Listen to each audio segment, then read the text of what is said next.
listen, reason with your client. You know what I'm saying?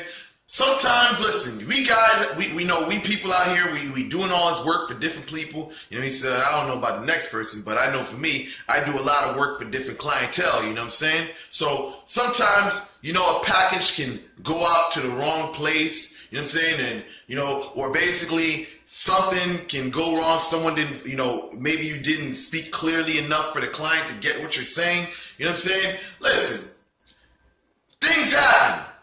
So you want to be open-minded as possible, you know? So it's not even really reasoning, be open-minded. You know what I'm saying? Because the thing is this, a client may tell you that they didn't get a package or whatever. It's not that they're playing games, you know what I'm saying? Or let us say the client may say something's not working. You know what I'm saying? Or they, you know, I understand how the frustration that can come with a client saying that something's not working. I know you want to feel like the person has to be patient. You know what I'm saying? But in the same token, look into it. Don't get egotistical and be like, you know what? You know, my shit is the best and this and that and blah, blah, blah. This is going to happen. Listen to the client. You know what I'm saying? I know it can be very frustrating. You know what I'm saying? But sometimes you got to basically, you know, take that look, man. You know what I'm saying? Like, you know, don't think that you're God and you're unfollowable. You're infallible and shit. You know what I'm saying? Because we're still human. You know what I'm saying?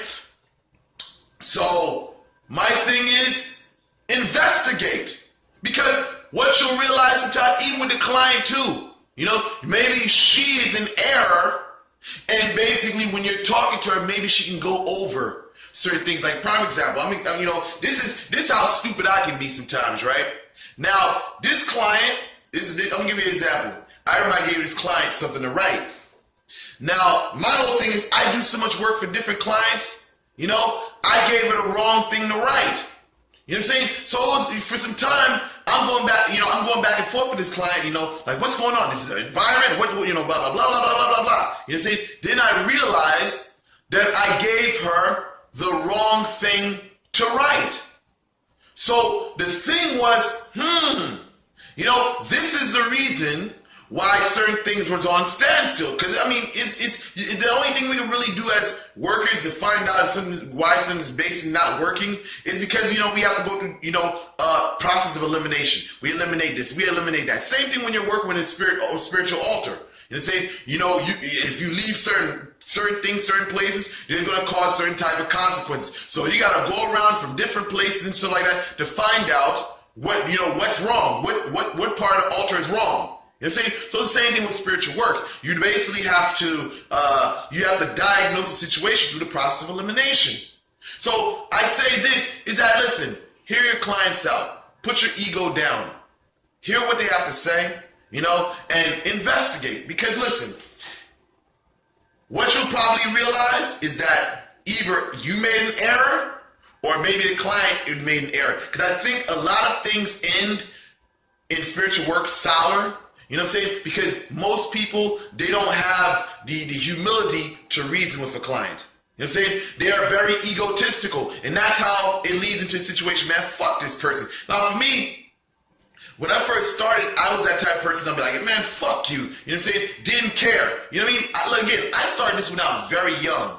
You know what I'm saying? Like 18. You know what I mean? Now I'm in my mid-30s. You know what I'm saying? Meaning the spiritual work aspect. So I've been doing this for a pretty good damn long time. So when you're 20, you know what I'm saying? You're freaking 19 or 20, 23. You don't have that maturity.